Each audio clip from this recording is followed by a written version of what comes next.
dalam sebuah karya tulis. Tak sedikit orang yang belum mengetahui secara definitif maupun secara fundamental apa yang dimaksud karya tulis, baik dari aspek intrinsik maupun aspek ekstrinsik.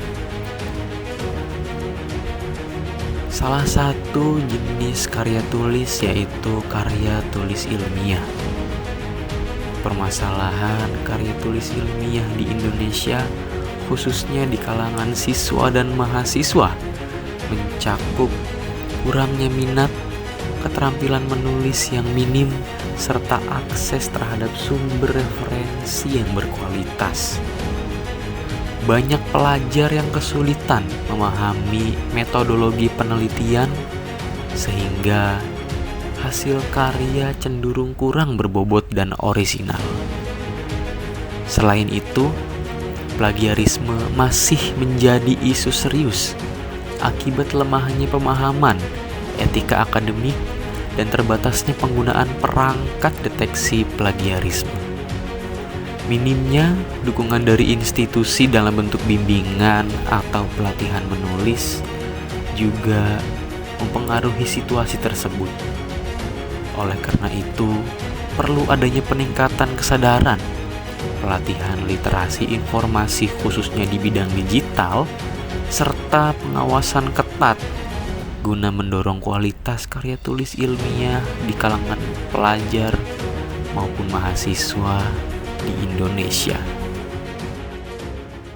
Menurut Wahid dan Kurniawan, karya ilmiah yaitu kegiatan menulis yang membahas suatu permasalahan mengenai suatu fakta atau fenomena yang ditinjau melalui ilmu pengetahuan dan metodologi. Karya ilmiah harus memuat mengenai hal-hal yang menjadi fenomena atau yang sedang hangat dibicarakan supaya karya ilmiah menarik untuk dibaca dan isinya berbobot. Karya ilmiah yang menarik dan berbobot merupakan pemikiran tajam seseorang dalam mengkaji suatu fenomena. Berikut adalah poin-poin karya ilmiah yang baik dan juga berbobot. Pada poin pertama ada problematika yang sedang hangat dibicarakan atau trending topic. Trending topic ini mengacu pada permasalahan yang belum ada solusinya. Dan pada poin yang kedua yaitu teori atau referensi yang lengkap dan mutakhir, yaitu dari sumber-sumber terpercaya. Pada poin ketiga, ditulis sesuai dengan sistematika penulisan karya ilmiah yang baik. Pada poin keempat, menggunakan metode atau pendekatan yang tepat dan juga sesuai. Yang kelima, yaitu pembahasan yang disusun berdasarkan permasalahan dan solusi terhadap masalah tersebut secara tepat. Poin keenam yang terakhir yaitu menggunakan kaidah bahasa yang benar.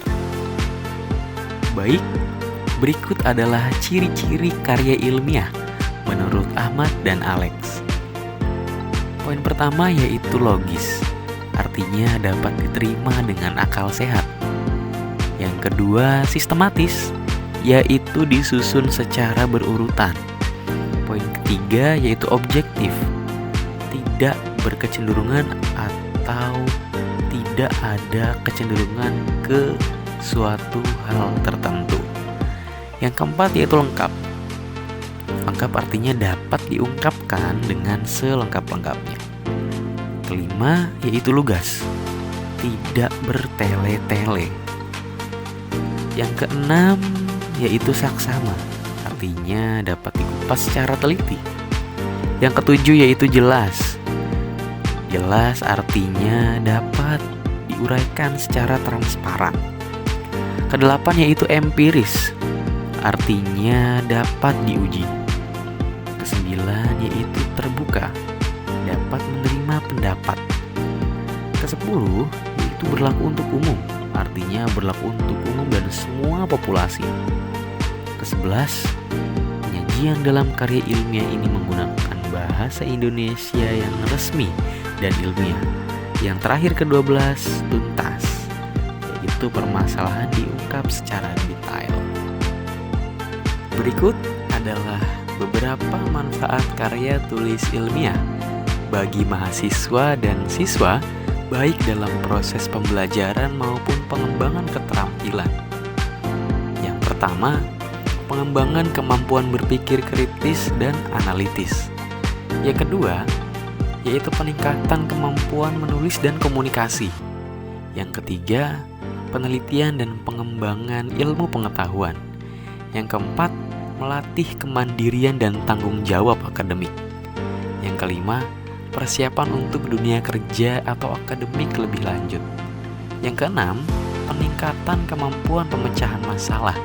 Dan yang terakhir, peningkatan kreativitas dan inovasi. Baik, berikut adalah jenis-jenis karya ilmiah. Yang pertama adalah makalah. Makalah yaitu karya ilmiah yang ditulis mengenai suatu permasalahan yang mengacu pada sudut pandang keilmuan dengan menggunakan metodologi secara tepat.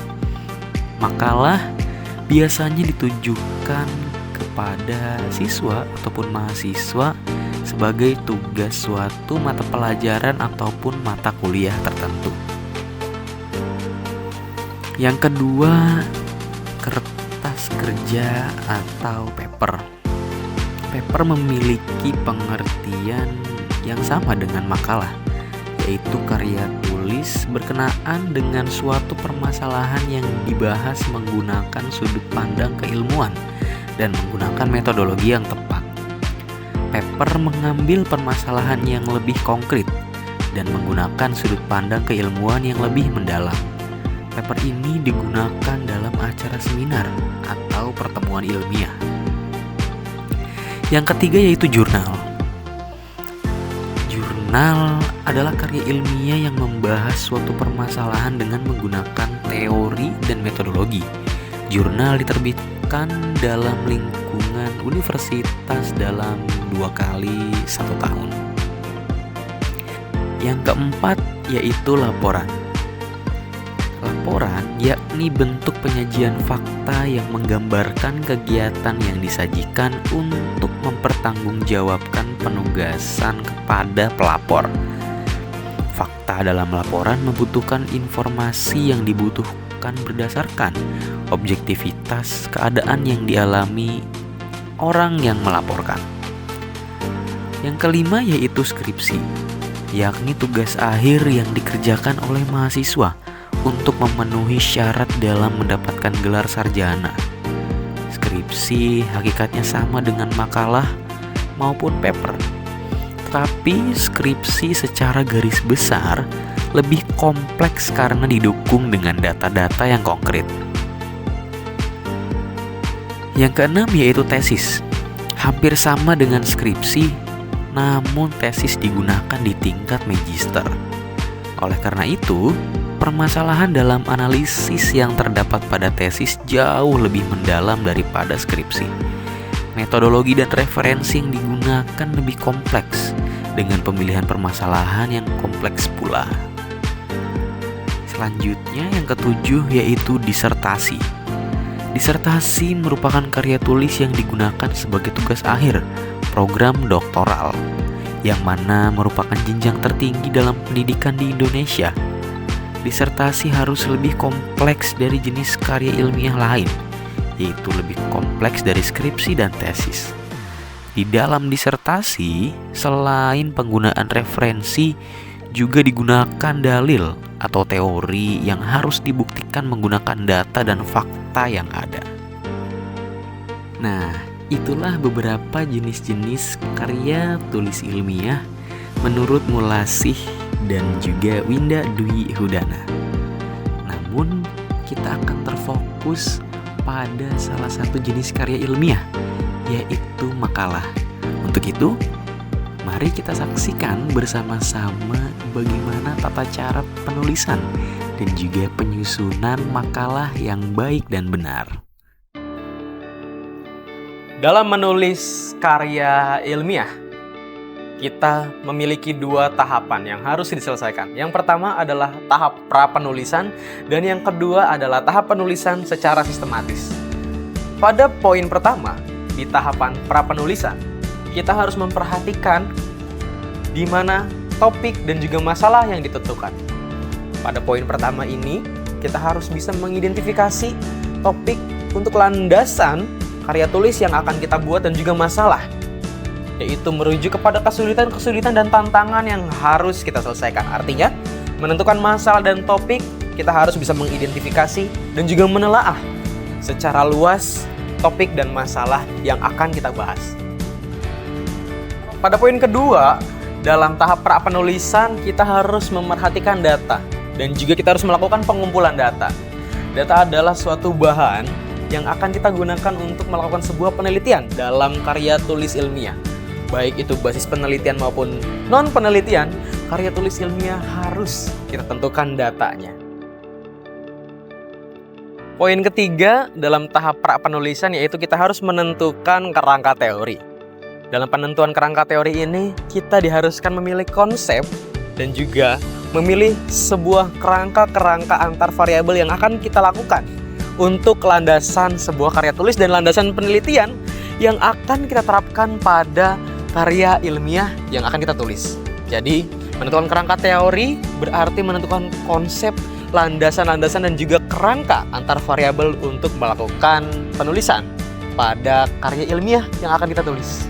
Poin keempat pada penentuan pra-penulisan yaitu kita harus bisa menentukan metodologi penelitian.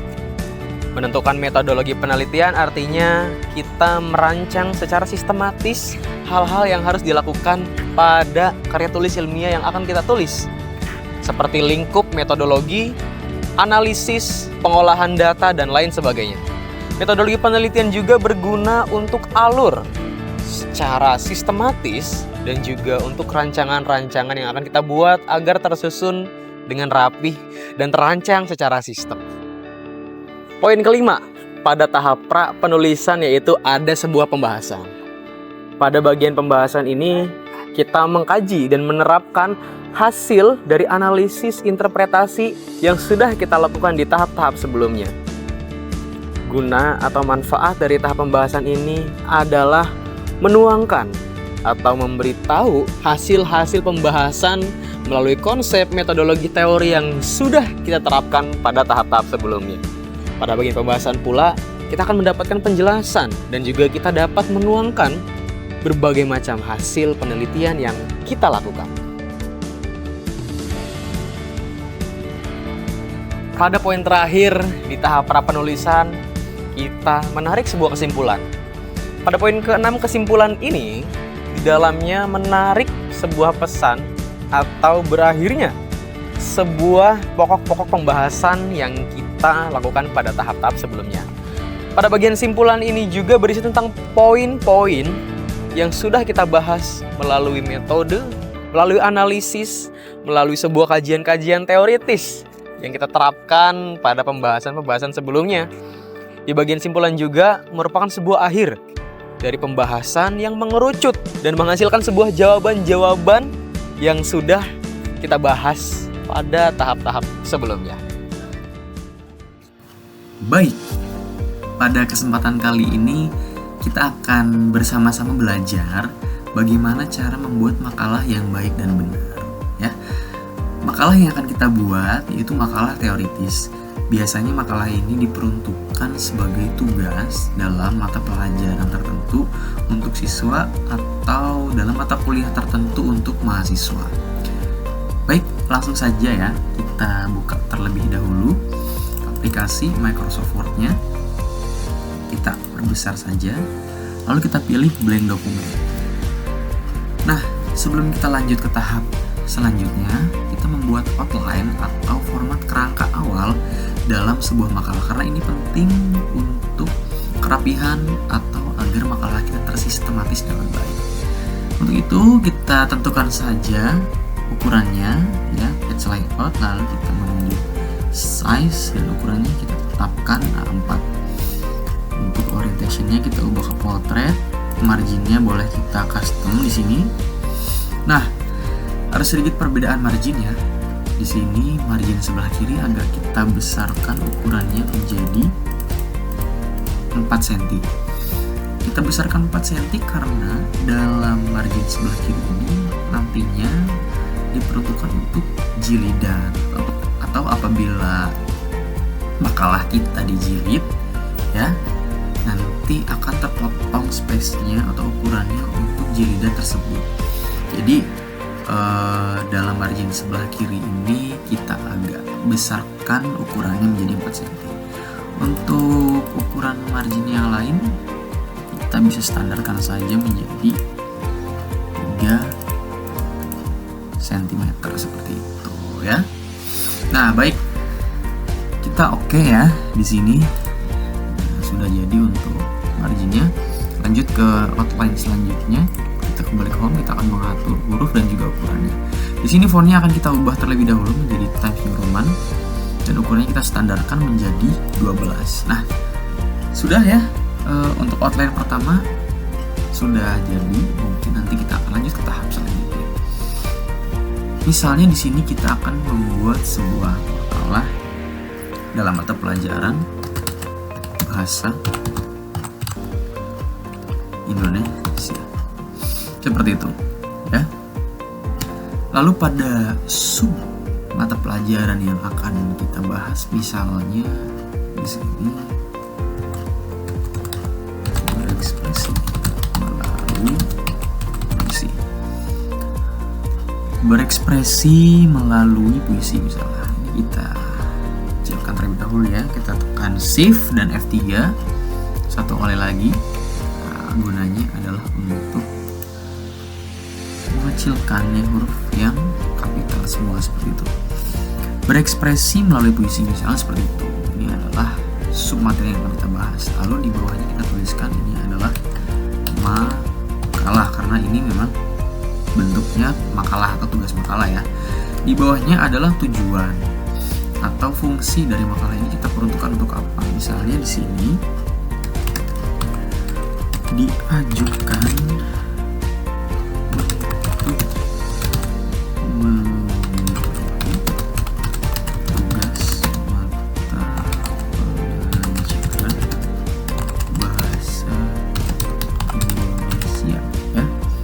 juga untuk memenuhi tugas mata pelajaran bahasa Indonesia yang diampu oleh Bapak Maman.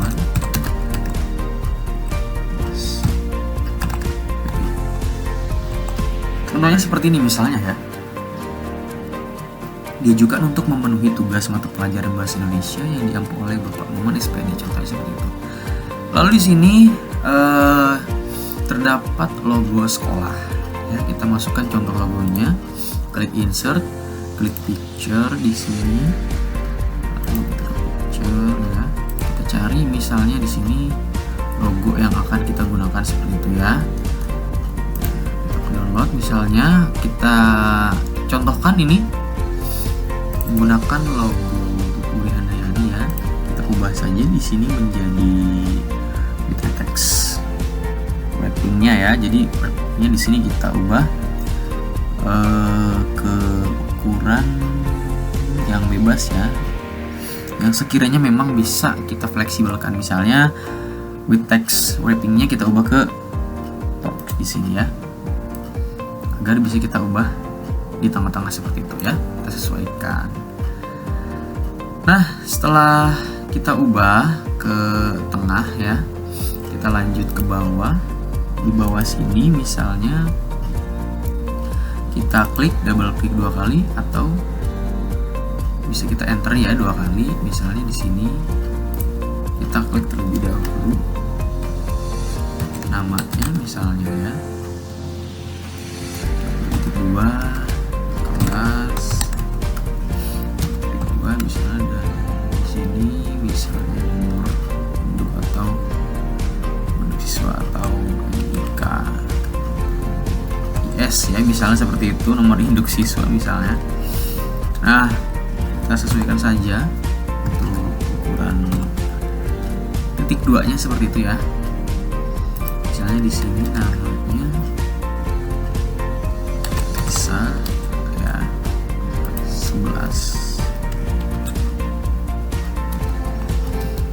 F misalnya, nomor induk siswanya misalnya 12 01 20 30 misalnya seperti itu. Lalu kita enter kembali 2 kali ya, tulis nama sekolah kita ya di bawah sini. Misalnya kita bersekolah di SMAN 2 Kebon Jeruk misalnya, Kebon Jeruk Jakarta Barat. Nah, sudah seperti ini. Kita tinggal ubah saja tata letak atau posisi dari teks ya pada cover ini. Kita close navigasinya terlebih dahulu agar terlihat nampak lebar ya. Kita close navigasinya terlebih dahulu agar terlihat nampak lebar. Nah, ya kita ubah saja yang atas terlebih dahulu. Di bagian judul dan juga sub materi kita ubah ke tengah. Kita tebalkan misalnya, kita agak perbesar sedikit boleh ya. Di bagian makalah juga kita ubah ke tengah, kita tebalkan saja.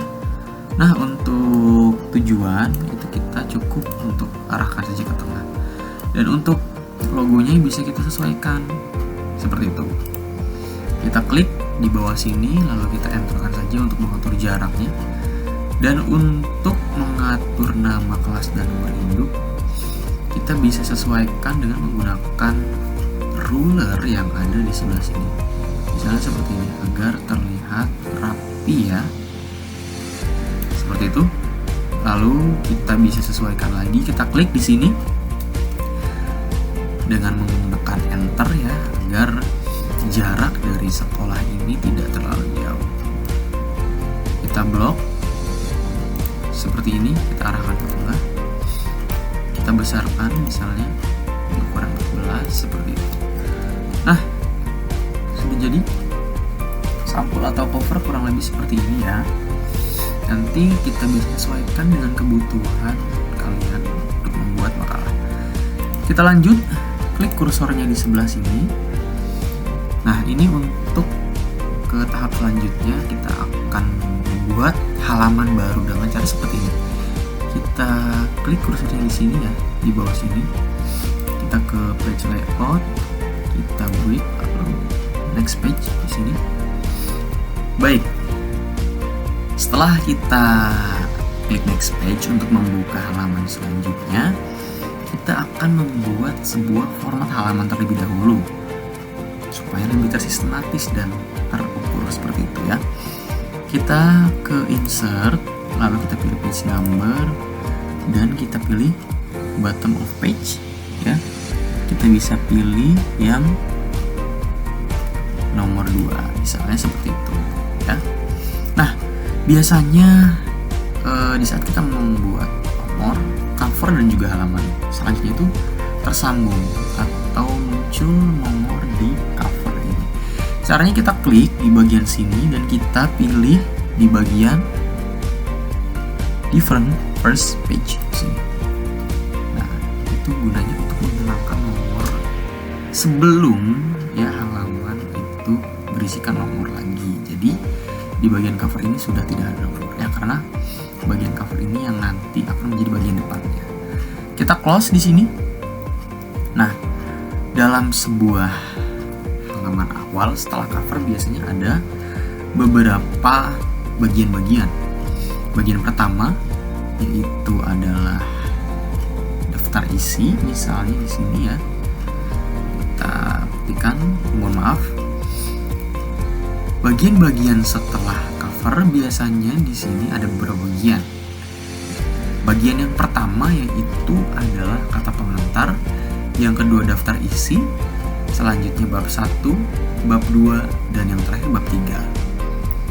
Setelah bab 3 biasanya ada daftar pustaka atau bila dibutuhkan ada lampiran-lampiran.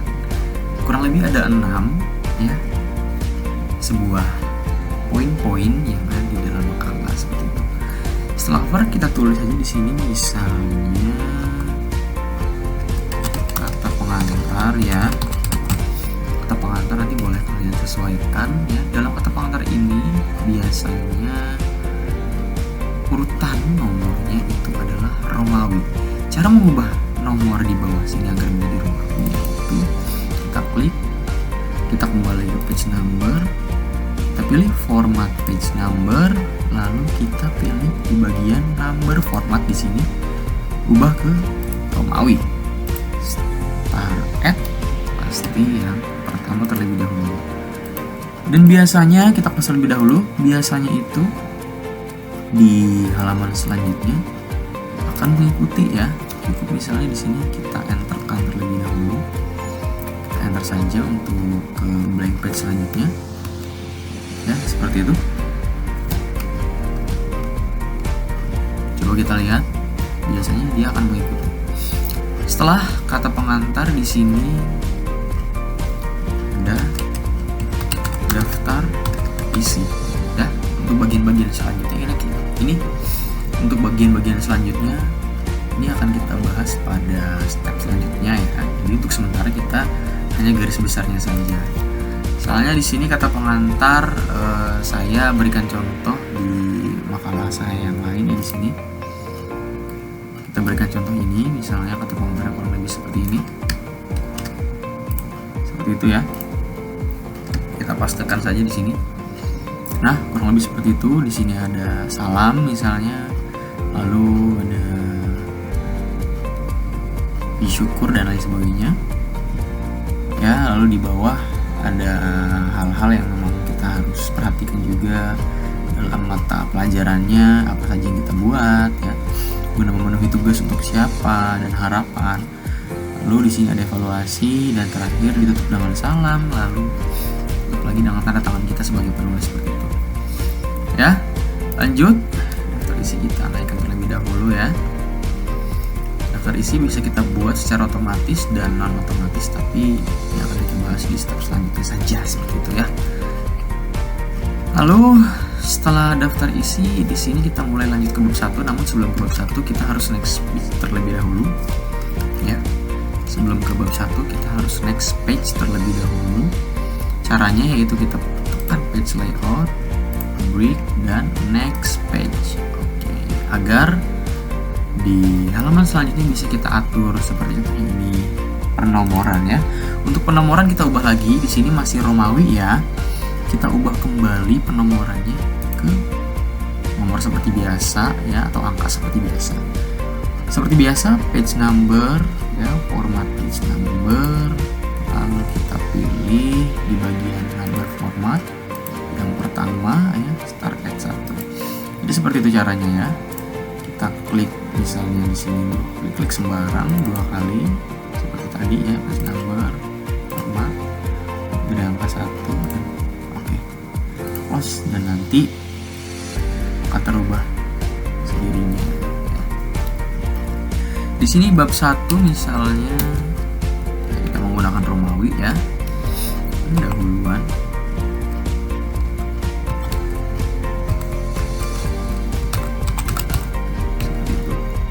Ya. Poin A misalnya di sini mengenai latar belakang, contohnya ya, latar belakang. Nah, kita contohkan misalnya kita boleh mengambil contoh dari salah satu jurnalis ini. Ya, kita akan mengutipnya misalnya seperti ini. Kita kutip di bagian ini saja, misalnya tujuan pengajaran bahasa Indonesia di sekolah adalah memiliki keterampilan berbahasa Indonesia. Ya, misalnya tujuan kita ubah dulu, kita matikan terlebih dahulu.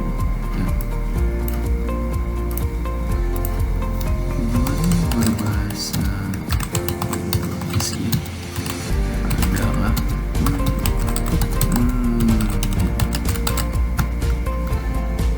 kan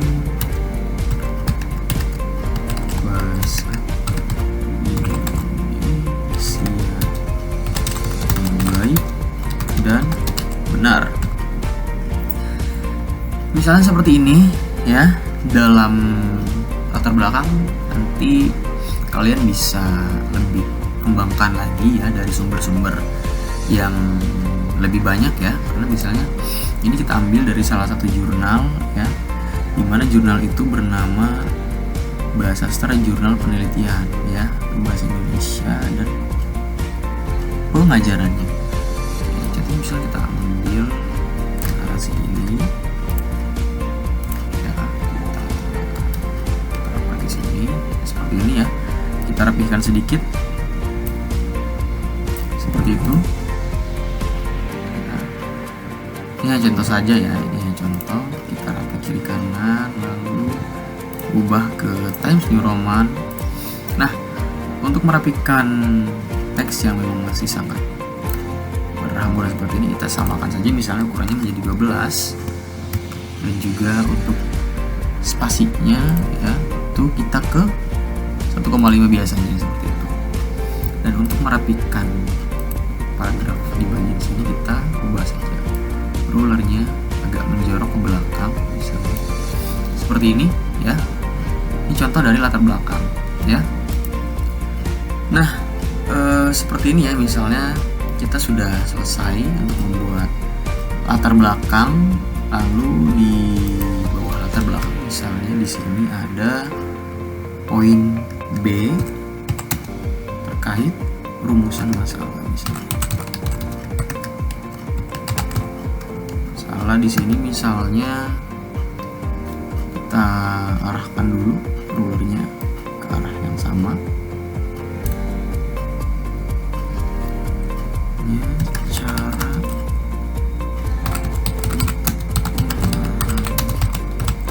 lebih dalam puisi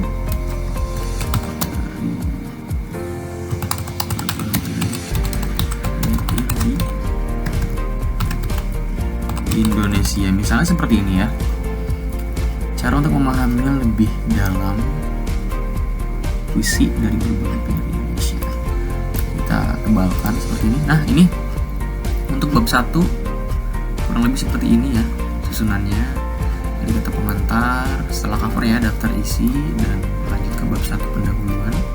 Lalu di sub poinnya ada latar belakang dan disusun lagi rumusan masalah. Misalnya ini kita samakan saja ukurannya menjadi 12 seperti ini. Seperti itu ya. Nah, untuk lanjut ke tahap selanjutnya agar mempermudah kita untuk ya bisa menentukan poin-poin yang akan kita pilih, kita munculkan navigasinya dengan cara Ctrl F. Nah, nanti akan muncul navigation seperti ini. Kita klik heading, nanti akan sesuai dengan apa yang kita mau, akan muncul apa yang kita mau di sini ya. Bila kita ini sudah menentukan atau kita sudah bisa menentukan daftar isinya, nanti akan muncul di sini seperti itu ya. Baik, kita lanjut ya ke bab 2. Nah, bab pembahasan, misalnya di sini bagian A adalah definisi puisi ya. Lanjut bagian B, misalnya di sini adalah ciri-ciri puisi. Ini contoh saja ya. Tuliskan misalnya memiliki bait ya, misalnya, lalu memiliki larik, dan misalnya mengandung makna yang bervariasi, misalnya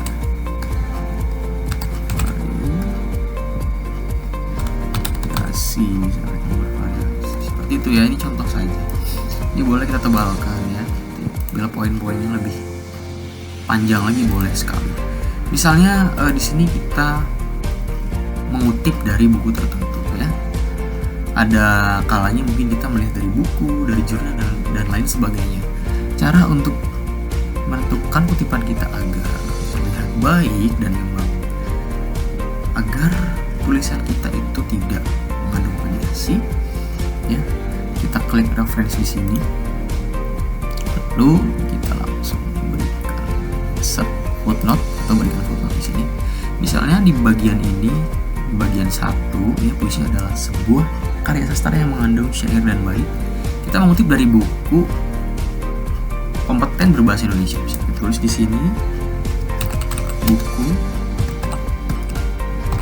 kompeten berbahasa Indonesia kelas 11 misalnya ya, kelas 11 ya, tulis oleh misalnya ya di sini ya, terbitkan tahun 2015 misalnya, diterbitkan di Yogyakarta, misalnya terbitkan di Yogyakarta. Ini contoh saja ya. Nanti kalian bisa menyesuaikan lagi footnote-nya seperti apa dan bentuknya seperti apa. Ini hanya contoh. Apabila di ciri-ciri ini kita mengutip dari internet, ya, kita boleh lakukan hal yang sama ya. Klik reference, insert footnote misalnya di sini, lalu kita pergi ke salah satu website. Di sini misalnya kita cantumkan saja ya salah satu link yang kita dapatkan dari internet atau dari media-media tertentu ya. Ini contoh kita dari internet. Kita letakkan di sini, pastekan ya, seperti itu. Nanti bisa disesuaikan dengan kebutuhan kalian untuk bisa mengambil sumber-sumbernya. Karena memang harus disediakan sumber agar mengurangi atau mengecilkan kemungkinan variasi seperti itu ya. Ini untuk bab 2 pembahasan, nanti bisa disesuaikan lebih lanjut ya. Nah, setelah itu kita lanjut ke bab selanjutnya ya. Kita ke bawah ke halaman selanjutnya, misalnya di sini bab 3 ya. 3 bagian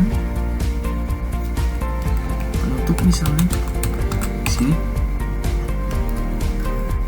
Dalam bagian penutup itu biasanya berisi simpulan ya, simpulan dari isi makalah. Ini kita ubah terlebih dahulu ya. Kita tebalkan ya, lalu kita ubah ukuran 14. Ini juga simpulannya kita tebalkan seperti ini ya. Untuk simpulan kita ambil salah satu contoh dari makalah yang sudah saya buat juga di sini. Ya, kita ambil contohnya bisa seperti ini. Sesuaikan lagi seperti ini ya. Ya.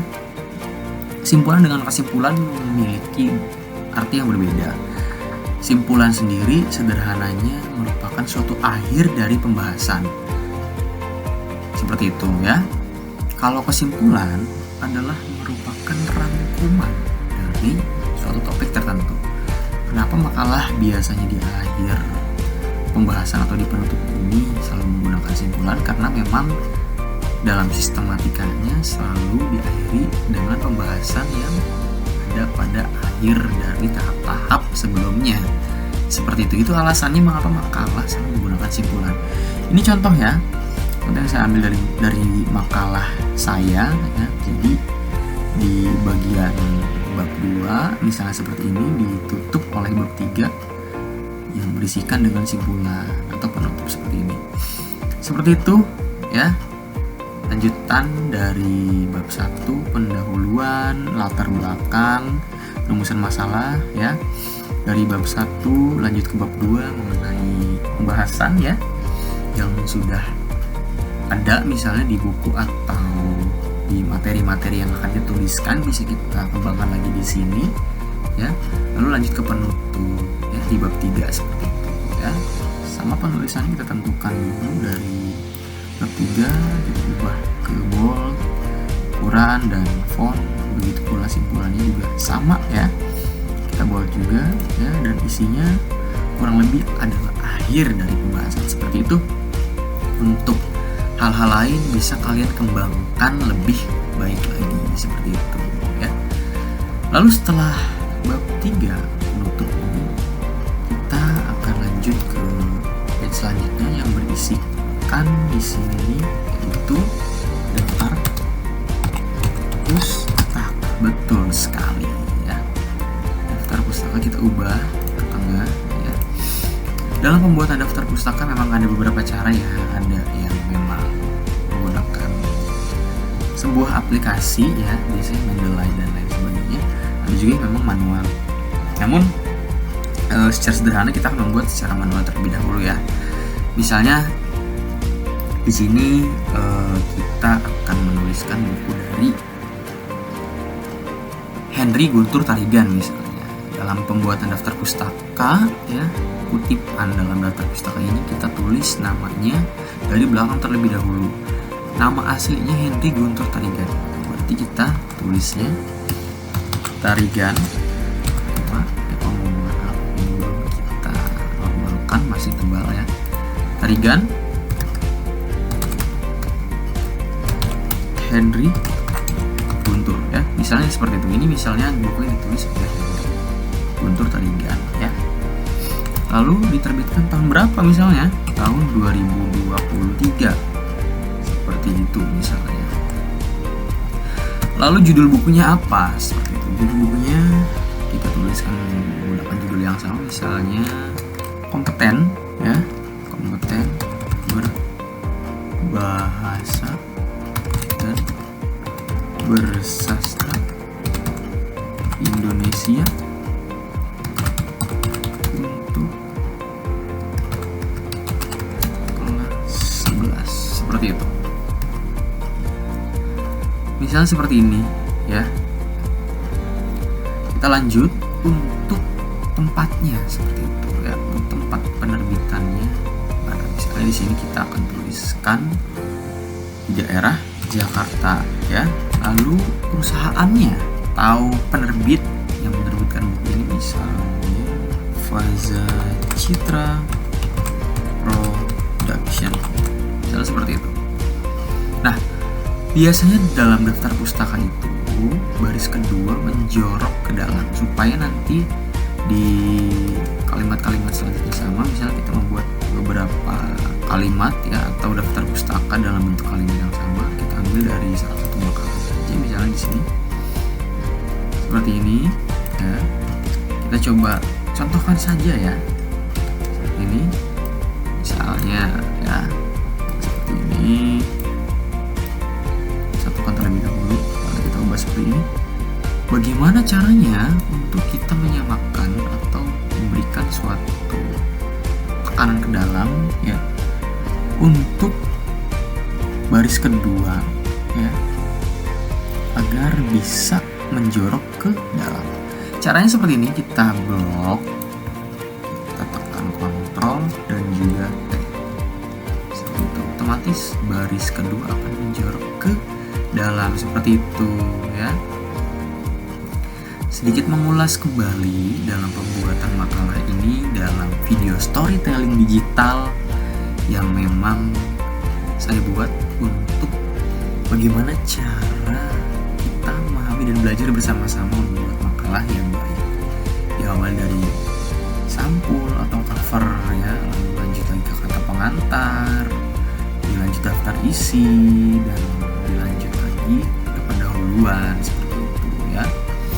Lalu ada bab 1 menolak pendahuluan, bab 2 pembahasan, dan bab 3 yaitu penutup seperti itu. Diakhiri oleh daftar pustaka, dan biasanya di akhir setelah daftar pustaka itu ada lampiran-lampiran bila mana diperlukan. Karena ini makalah yang berbasis teoritis, jadi memang tidak memerlukan lampiran-lampiran. Hanya dipenuhi oleh narasi-narasi yang bersifat kualitatif. Seperti itu ya. Semoga dengan video ini kalian bisa memahami dan bisa menerapkan bagaimana cara menulis makalah yang baik dan benar. Seperti itu ya, semoga kalian memahami bagaimana cara membuat makalah yang baik dan benar. Terima kasih. Dalam dunia akademisi, karya tulis ilmiah merupakan salah satu aspek penting, baik dari aspek penelitian dan juga aspek teoritis. Namun sayangnya masih banyak sekali siswa di Indonesia yang belum mengetahui cara penulisan dan juga penyusunan karya tulis ilmiah yang baik. Semoga dengan berliterasi digital dan juga mengenal tata cara pembuatan dan penulisan karya tulis ilmiah lewat video ini, kita bisa lebih mengenal dan lebih tahu bagaimana penyusunan dan juga cara pembuatan karya tulis ilmiah yang baik sesuai dengan pedoman dan kaidah kebahasaan yang digunakan. Dalam era globalisasi, peran literasi digital merupakan salah satu peranan penting untuk kita bisa mengenal lebih dalam karya tulis ilmiah. Semoga dalam storytelling digital ini kita bisa lebih mengenal karya tulis ilmiah dan lebih mengetahui manfaat dari literasi digital. Terima kasih, saya Krisyadi Dwi Sukma, pamit undur diri.